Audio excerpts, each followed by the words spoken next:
Hey everybody, what's up? This is Mike from riderinthewild.com, and today I decided that I'm going to do a little video about the gear that I take to the desert. You know, I've never made a video like this before, but I've seen a lot of them online, and I think they're fun. They're fun to watch, and they're educational. I like to see what other people are taking. But I don't see a lot of videos like, you know, what people are taking to the desert. And so that's kind of why I wanted to do this one, just to show you sort of what, I don't know, how my gear list differs, because I do most of my backpacking in the Sonoran Desert, where it's pretty extreme as far as the temps go, and really the whole environment goes, with the sun and the lack of shade and lack of water. So I thought I'd just sort of go over my gear, show you what I take. This would be what I take, you know, 90% of the time for the most part. I mean, there might be a switch up here and there, but it's pretty much what I take every time.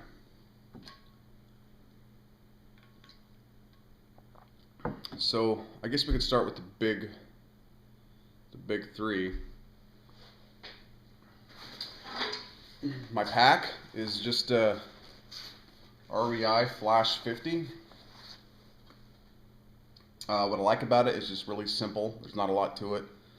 You've just got your main compartment.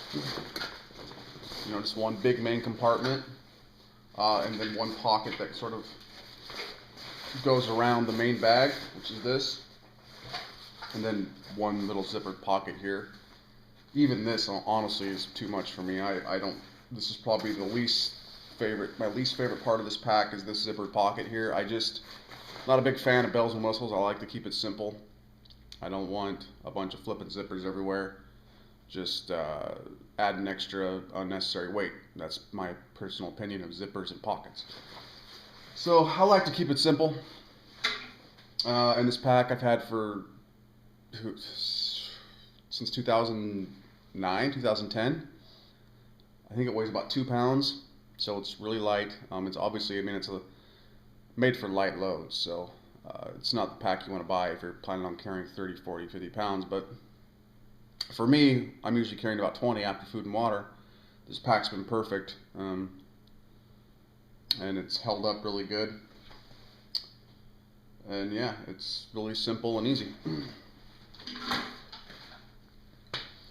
Let's see, to sleep. You know, I've been using this Sea to Summit Escapist tarp. I picked this up on REI.com, and it was a pretty good buy. I love this thing. This is my third tarp in a row I've had. Well, this is the first true tarp I've had. Before this, I had the Gatewood Cape by Six Moon Designs, which is basically a tarp tent, or a poncho tent. And before that, I had the Shangri-La by Go-Light. And honestly, I like this one better than both of them. So this is just a true tarp. It's a 6x9. Excuse me, 6x9 basically. And it's just really nice. It's really handy. One thing I like about it, if you look on it, there's like a bunch of little setup ideas on the packaging. See that? And I've tried a few of them. This thing only weighs 10 ounces, I want to say. Yep, 10 ounces. And then you can see it just packs down really small. So I've had it for about 5 months now, and what I like about it in the desert is that, you know, in the desert you don't need a tent. You don't need a double-walled, you know, freestanding tent. So really, bringing this into the desert is more of insurance than anything else, because most of the time I can throw down my Tyvek, whatever you want to call it, and lay right on that. But if I'm expecting higher winds or colder temperatures than normal, I'll pitch this. But I always bring it. But I don't always pitch it. So unless, you know, I'm expecting something colder than normal or windier than normal, then I'll pitch it. But yeah, it works great that way. It's held up really well in the desert, and I really like this buy. So for steaks, you know, I typically use the MSR Groundhogs. You need a robust steak like this in the desert because those really thin titanium aluminum ones, they bend. These ones don't. They don't bend. So the ground is just so hard and rocky that you need to be able to pound. You need something that can take a big rock, pounding it in. That's what I like about these. They don't break as easy. I mean, I've broken before, but they don't break nearly as easy. So they're pretty much a must-have for the desert. Let's see, my bag. This is the Marmot Hydrogen 30-degree bag. I find this works for me year-round, at least down here in the Phoenix area, or Arizona, central Arizona. This works for me year-round. I love this bag. Honestly, it's the best bag I've ever owned. I believe it's 850 fill, goose down. It's not treated. It's not hydrophobic. But you don't really need hydrophobic down here where it barely ever rains. So it packs down really small, as you can see. It weighs, I think, 1 pound 6 ounces or something like that. So it's really light. And this has just been a super awesome bag. I typically use a silk liner to go with my bag, even though I don't necessarily need it warmth-wise. A lot of the times I like to use it anyway just to protect my bag from my filthy body, because I've been hiking all day or whatever. So with a lot of this gear, especially the clothes and the bags and the jackets, the more you wash it, the more of the life you're sort of sucking out of it. So I try not to wash my stuff as much as possible. I give it the smell test. If it stinks, maybe it might need a wash, but if it's tolerable, then I hang it back up. So these are nice to keep your bag clean and to add a little extra warmth, and they don't weigh much. I don't know how much this thing weighs, but it's a couple, 2, 3, 5 ounces. I don't remember. But for me, it's a must-have. Let's see, to sleep on. The Z-Light, the Thermarest Z-Light is a good pad all around, no matter where you're at. In the desert, it's particularly nice because in the desert there's a lot of, pricklies on the ground and sharp rocks everywhere. So this is nice. They can take a beating. This is half length.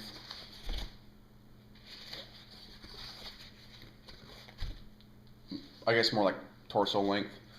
I'll use this, I'll throw it down on the ground, like on my break or right in front of the fire or wherever. That's the nice thing about this pad, is you can just chuck it on the ground anywhere. That being said, it's not as comfortable as I'd like it to be. Lately I've been taking, for the past year I guess I've been taking this one.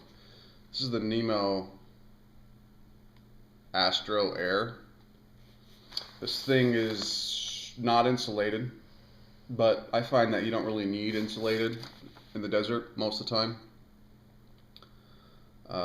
Some friends of mine went backpacking last week. They said they woke up with frost on the ground, so if I were to go this weekend and I was expecting the temperatures to dip below freezing, I probably wouldn't take this, but most of the time, non-insulated is fine. But what I like about this pad is, as you can see, it's super compact compared to most other pads, and it's really, I don't know how much it weighs, but it's super light too. So this pad, it's just a blow-up pad, so it's been really good for me. Nemo brand, it's really thin, but I've thrown it on the ground lots of times. It still hasn't punctured. So this has been a good pad. And for a ground cloth, I typically use this, like I said before, this piece of Tyvek. This one's full of holes and it's got some dirt in it and whatnot, but it's been a good pad for me, or a good ground sheet. The only thing I don't like about it is the paper noise that it makes. Other than that, works pretty good.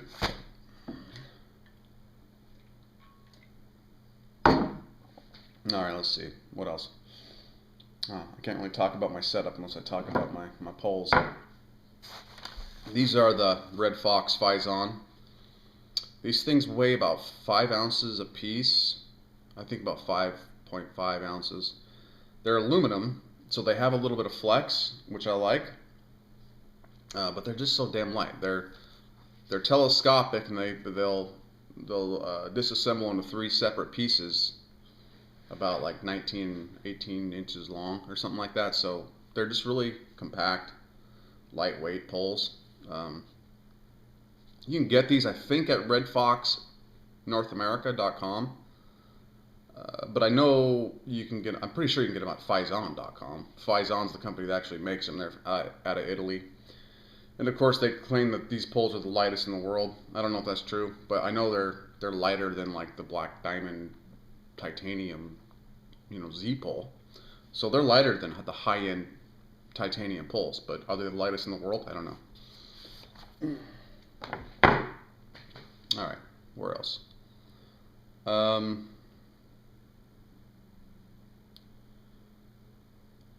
So miscellaneous, I guess. My headlamp. This Black Diamond headlamp I've had for a long time. It's an older model. It's a Spot, but it's just the design is older. As you can see, they don't even make it like this anymore.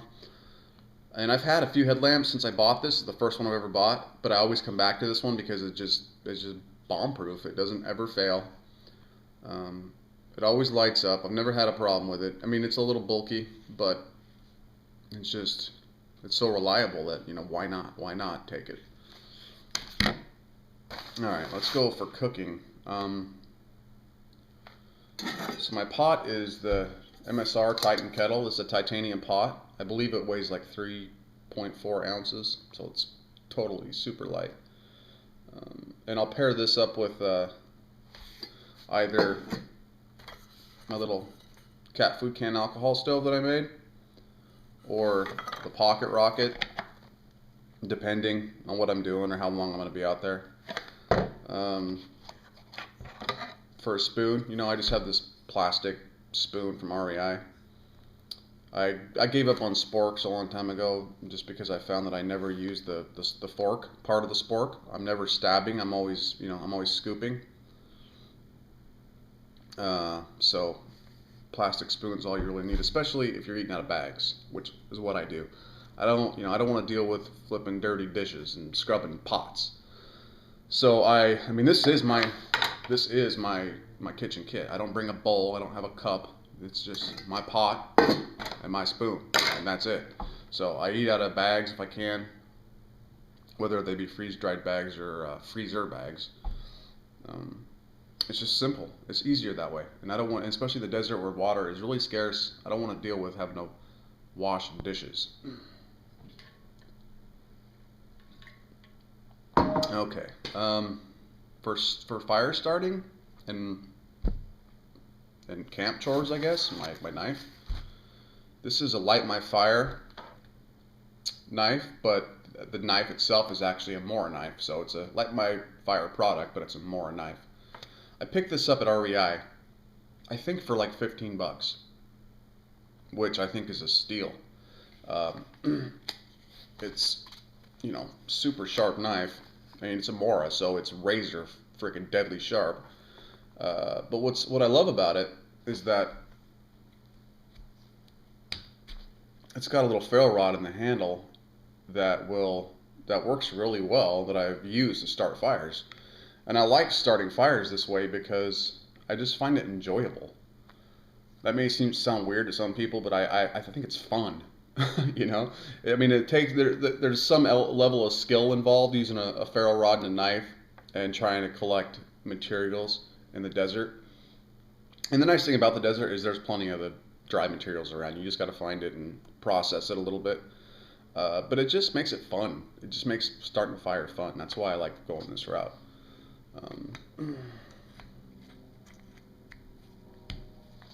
So let's see.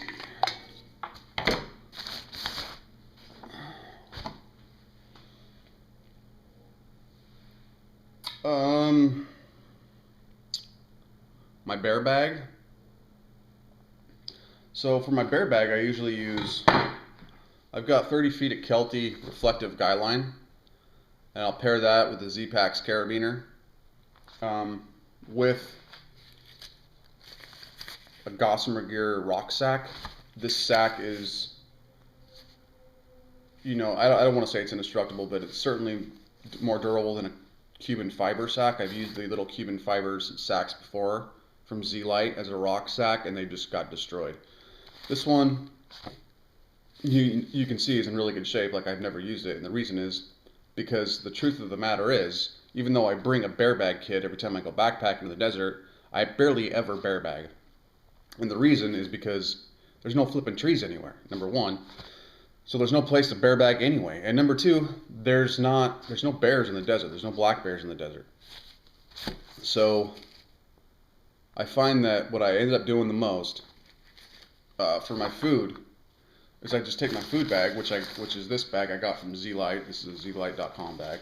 Super light, stuff sack. And I'll just find somewhere to hang it. Even hang it this high off the ground. Because there's no place to either hang it off the ground or I shove it in my pack and leave it in my pack. Because those are my only two choices in the desert. There's no trees.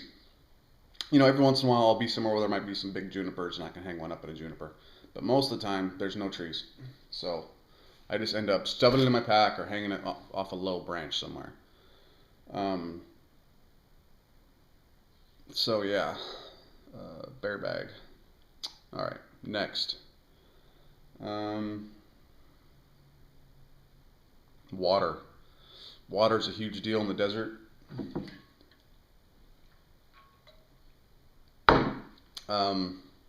Because you don't see a lot of it, so you got to carry a lot, and the water you do see can be very stagnant and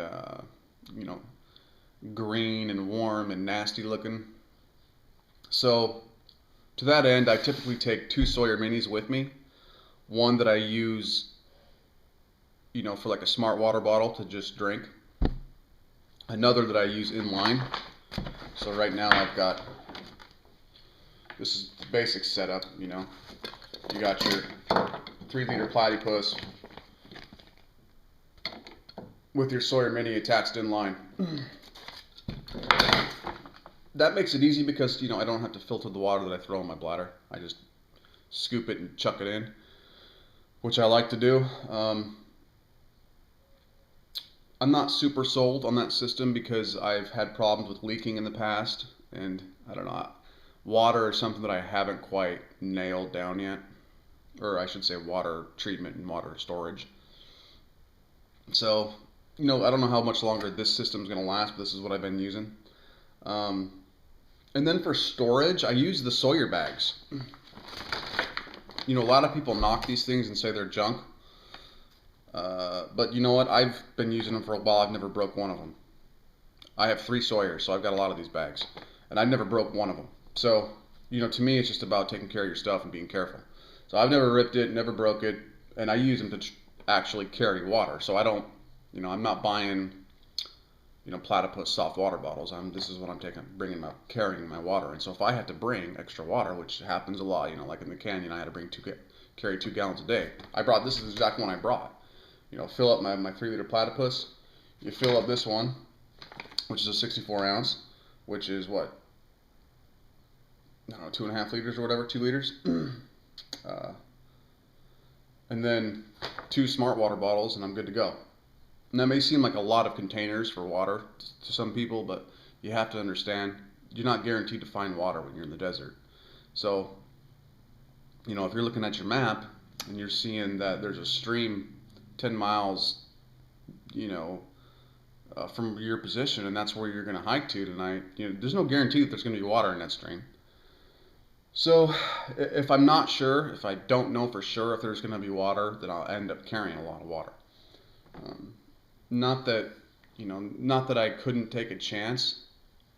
I could, but I don't want to because I don't want to be stranded out there with no flipping water. It sucks, especially when it's, 80, 90, 100 degrees. The sun is just pounding on you. There's no flipping shade nowhere. You have to have water. Water is like the #1 thing to survive, to make it out in the desert. When I was in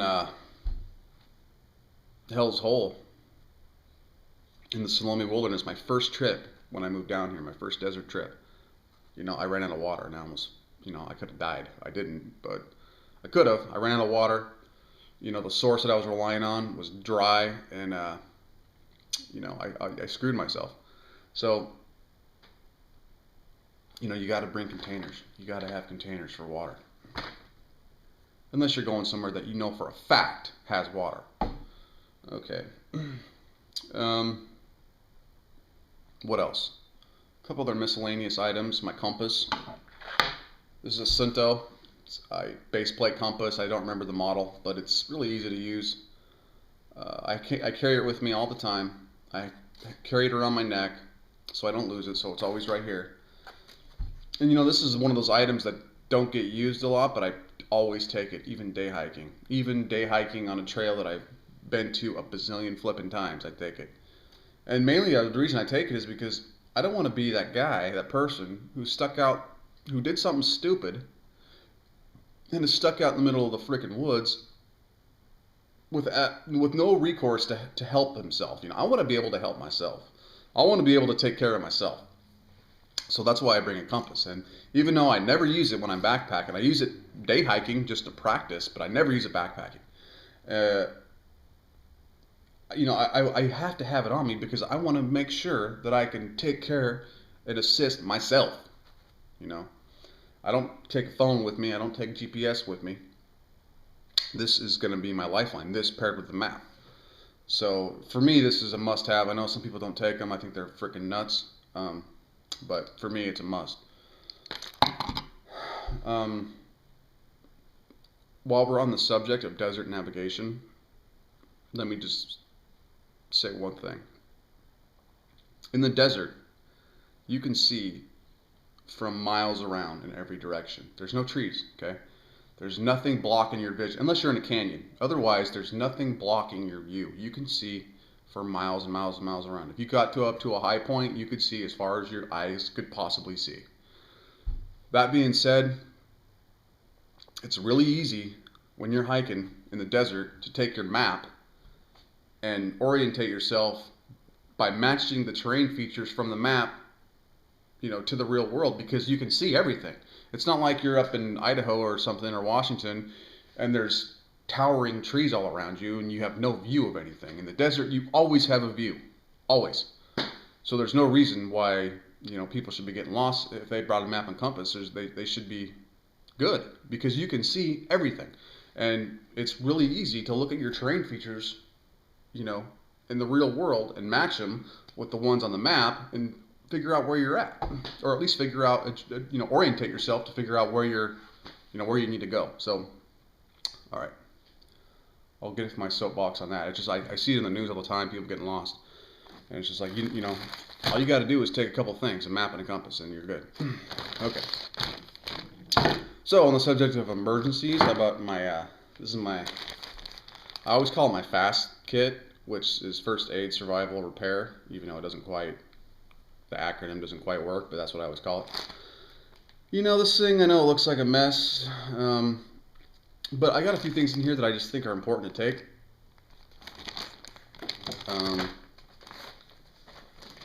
You know, stormproof matches, duct tape.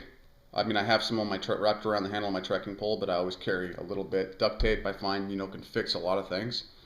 But one reason it's really nice in the desert is that in the desert, if you accidentally run into a cactus, like a cholla, a jumping cholla or teddy bear cholla, duct tape works great at peeling spines out of your skin.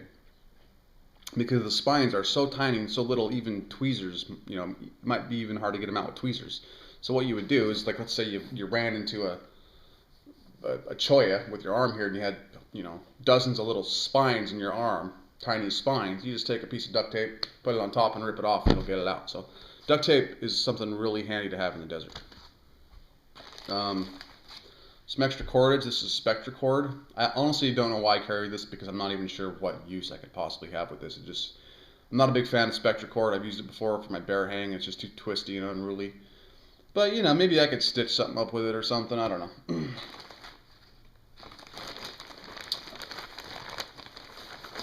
You know, emergency blanket. I mean, to me, this is, put it this way. If I couldn't find this, I wouldn't go backpacking until I bought another one. That's how important I think it is. Okay.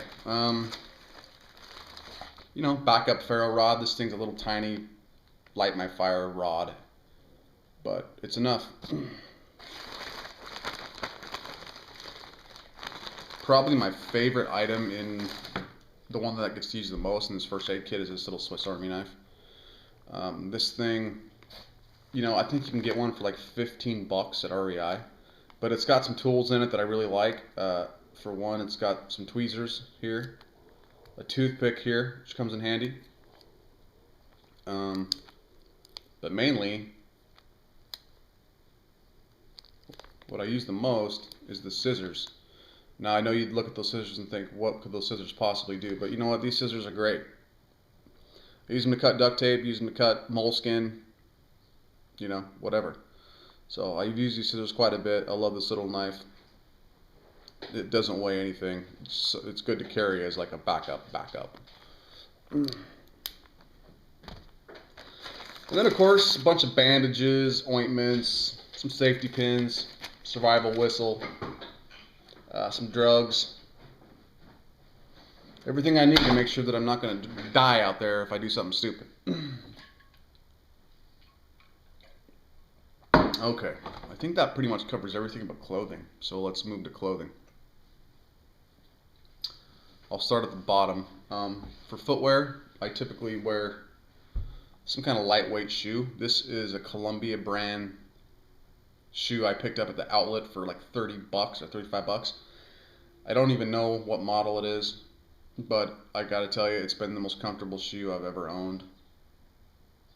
So I've been hiking with it a lot, backpacking with it a lot.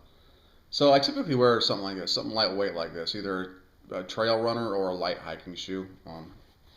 In the desert, you know, you don't need boots, you don't need a Gore-Tex membrane in your footwear because it barely ever rains, okay? It rains during the monsoon a lot, but during the monsoon, you know, the monsoon is like July, August. It's 110 degrees in July and August, so you're not out there backpacking anyway. So yeah, something breathable. You know, the biggest complaint that people have about wearing shoes like this in the desert is that you can feel jagged rocks on the bottom of your foot, but to me that's just something I can take.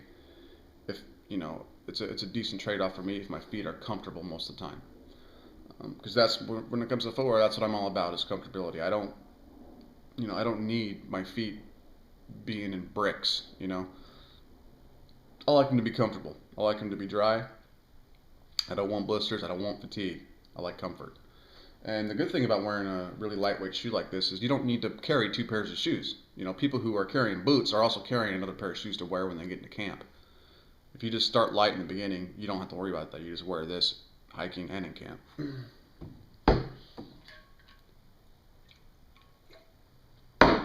Socks, you know, this is a right sock, I think is what it's called. I think I picked this up at the REI outlet for probably 5 bucks or less. But I typically like something really short and thin. I don't want thick wool socks, you know, at least not for this climate down here. I mean, if I were up in, you know, Montana, then yeah. But down here, no, you don't need it. You just want something thin. I usually take 3 pairs with me depending on the length of the trip. If it's an overnight, I'll just take 2. But if it's multi-day, I'll take 3.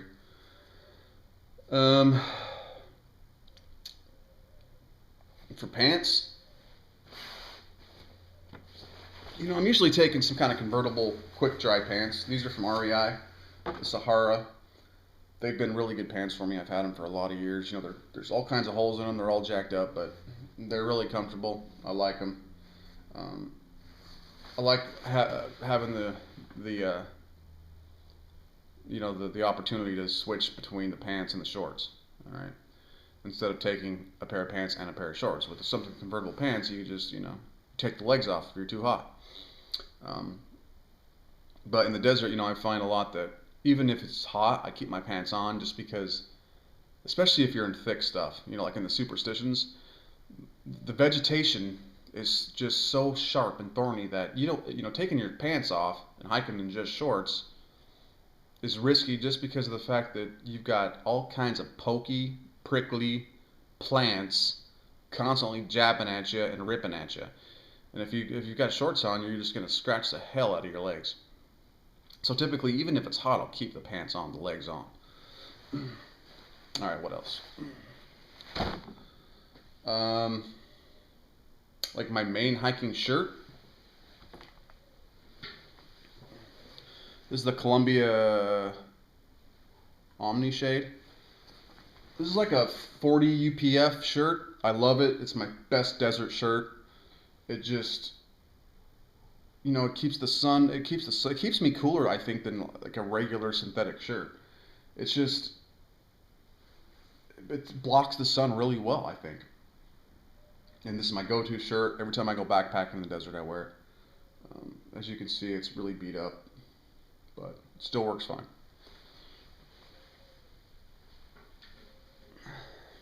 All right. Where are we at? For a hat, you know, I'm always taking a, this is my main hat. It's a wide brim, like boonie hat, army style boonie hat. I picked this thing up at like from Big Five for 10 bucks, I think. It's 100% cotton, but that's okay, especially in the desert because it's so hot and you're sweating so much. Even in cotton, it's evaporating fast enough, all right?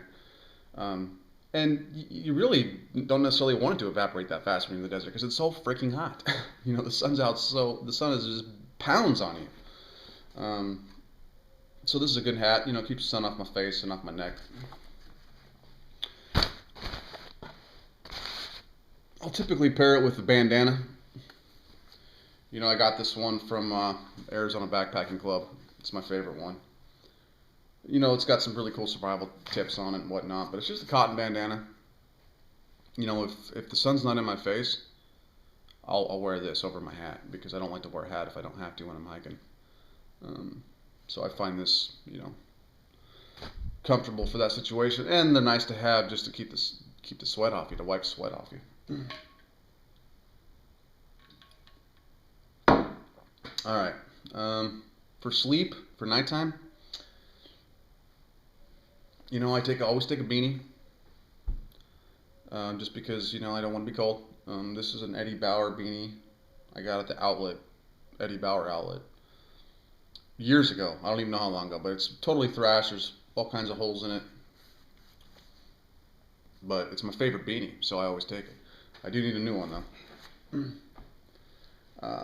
I always take gloves. It may seem silly to some people, but I always take gloves. These are Eddie Bauer First Ascent gloves. You know, again, they're old, stitching's coming out in places. But what I like about them, it's got a leather palm, and they're really cozy. So, you know, I might not even wear them until, you know, night when it gets chilly or if there's, you know, wind. So they don't get worn a ton. But I like to have them just in case, you know, I need them. Let's see. For skivvies, you know, I always take these boxer jocks. These things are super old. I've had them for years, but they've been the best underwear by far that I've ever owned. I usually take 2 pairs of underwear, no matter how many days I'm going, and I rotate them out.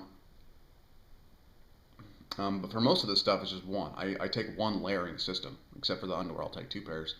Everything else, one layering system. You know, 1 pair of pants, 1 shirt, etc. Base layers, you know, these are some, I think they're called Chili Peppers, the brand. Picked these up at Sports Authority years and years and years ago, but I haven't felt the need to upgrade. These work fine for me, and I don't wear them a lot in the desert anyway. I find that just my pants, going to bed in my pants, you know, because I go to bed in my full clothes when I'm backpacking. The reason I do is because I would rather go to bed warm and then shed as the night goes on than go to bed cold and then have to wake up and put crap on. So that's kind of my philosophy. So I usually go to bed in all my clothes. If I'm expecting it to be a chilly night, I'll throw these on. For my top, you know, this is a Smart Wool quarter zip. It's typically only worn at night, or if it's really, really chilly while I'm hiking, but that's extremely rare. It's mostly only worn at night around the camp. I pair this with my with this down vest, and I'm good. This down vest, this thing I bought for $5 at Goodwill 6 years ago. I don't know. It's got, you know, it's got down coming out of it in a few spots, but this thing has been a really good down vest for me. I mean, like I said, it was only $5, you know, so you can't complain. And, you know, I mean, I would like to have a really nice high-end down vest, but it's hard for me in my mind to justify spending $300 on this, you know, awesome down vest when I got that one for $5. And I know that the down is probably a lot better in a high-end down vest, and the construction is probably much, you know, superior. And I do want one, but it's just, man, $5. I mean, it's like, if it ain't broke, don't fix it, man. So it's one of those things, like, even though I've had it in my head for a long time that I want to upgrade my down vest, I just never do. And maybe that's my subconscious mind saying, dude, you don't need a new one. You're happy with the one you got. Okay. So the last thing I'll mention is rain gear. And I know you guys might be like, rain gear, what? Yeah, I always carry with me in the desert a rain jacket. This is the Outdoor Research Helium 2. Weighs, I think, 4 ounces, I want to say, 3 or 4 ounces. Super light. As you can see, it folds up super small. But I always carry this. Even though I almost never use it, I always carry it. And the reason is, again, going back to what I've sort of been reiterating throughout this whole thing, is I don't want to be stuck out there in a freaking storm and not have anything to keep me dry. You know, what if the temperature changes? You know, the temperature can change, you know, very quickly in the mountains. Anyone who hikes knows that, or anyone who has any experience backpacking, I should say. Hiking is a little different because you're only going out for some people will only go out for 1 hour or 2 hours at a time. But if you're backpacking and you're spending days out there, then you have a pretty good idea about the weather patterns in the mountains. And you know that the weather can change fast. I always carry a rain jacket with me, just in case I need it. And I feel like, you know, at 3 or 4 ounces, it's no big deal if I don't ever use it, you know, because it doesn't weigh nothing. So yeah, that's that. I think that's pretty much it. Oh, I didn't talk about my bathroom kit, I suppose. Bathroom kit, you know, for a trowel, I have this plastic GSI one. I'm not really happy with this trowel. I've broken before, especially in the hard ground here in the desert. It doesn't work that great, you know.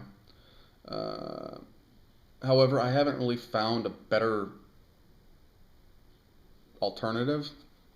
I mean, there's ones at REI that are like stainless steel that I'm sure won't break, but they're also, you know, way heavier. So as far as weight goes, you know, I carry one of these. I think this is my 3rd one I've had. So I carry one mainly because of the weight, and also because I don't want to be that person crapping on the top of the ground and not burying my stuff. And while I'm on that soapbox, in Arizona, in the desert, I've seen worse than any place else where I've camped and backpacked and hiked, trash and garbage and people's crap. It takes away the wilderness experience, man. You got to bury your stuff. There's a place here called Fossil Creek, and I hiked down there, and I just did an overnight there, but I probably saw, I don't know, 20, 30 spots where people's toilet paper was out in the open. And yeah, burying your stuff and digging a hole and burying your waste is a pain in the ass. But you got to do it, man. You got to do it to keep this place clean. I mean, it's so overcrowded as it is. Our wilderness is shrinking so fast. You got to take care of this stuff, man. You got to take care of the woods. If you're going out in the woods, take care of the freaking woods. Don't throw your crap on the top of the ground. Don't, you know, bury your toilet paper. Bury your waste. I'm not going to say that you need to wag bag it or that you need to burn your poop. But at least dig a hole and put it in a hole. And it just drives me flipping nuts when I see people leaving trash out in the woods. I mean, honestly, it's like I want to, you know, I just want to flip. So, you know, I always have to carry this because I want to take care of my waste, man. I don't want to leave a mess for other people to see. Sorry. All right, man. The rest of my bathroom kit is super simple. I don't even know if you want to see it. You know, I got some wilderness wash. This stuff is so concentrated that you need literally 1 drop. That's all you need, 1 drop at a time. So it'll last a long time because you just need a drop. Toothbrush. You know, I like to take some wilderness wipes just for those extra special moments. You but these can come in handy, especially if you've got, you know, mud butt. Little mini toothpaste, little roll of TP with the middle taken out. Okay, officially I think that's it. So, thanks for watching. Check out my website, riderinthewild.com. If you have any questions at all, man, just write a comment below the video, or you know, send me an email or whatever. Check me out on Facebook, Instagram, Twitter, all that jazz. I hope you learned something. I hope at least, at the very least, you were entertained. Like I said, this is my main kit when I go backpacking. It weighs, you know, my base weight's probably around 13, 14 pounds. Even with water and food, sometimes I've been at, you know, like 17, 18 pounds. So it just depends what trip I'm doing and how much water I got to take. Water's the big thing here. So, you know, it's kind of hard to carry an ultralight load when you're carrying, you know, a gallon of water, 2 gallons of water.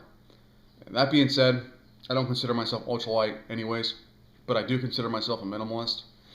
You know, I'm all about keeping it simple.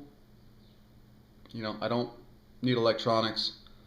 I never use headphones in the woods. I just think it's, you know, what's the point? I like to listen to the music of the woods, you know, the music of the desert. You know, when I backpack with people who've got headphones in their ears, it drives me flipping nuts. My girlfriend is one such person. She backpacks with headphones in her ears. Drives me bonkers. So yeah, you know, I like to keep it super simple, man. And I find that, you know, most of the time I can you know, use my wits, my brain power, and just figure this stuff out. You know, I don't need a bunch of crap. A bunch of crap that's just going to break and weigh me down. And I know that might be a cynical point of view to some people. But look, man, in my experience, the more stuff you bring, the more chances for stuff to break. So I like to keep it just simple, small, you know, one pot, that's it. You know, no bowls and cups, you know, just as an example. All right, man, I'll quit rambling. Thanks for watching.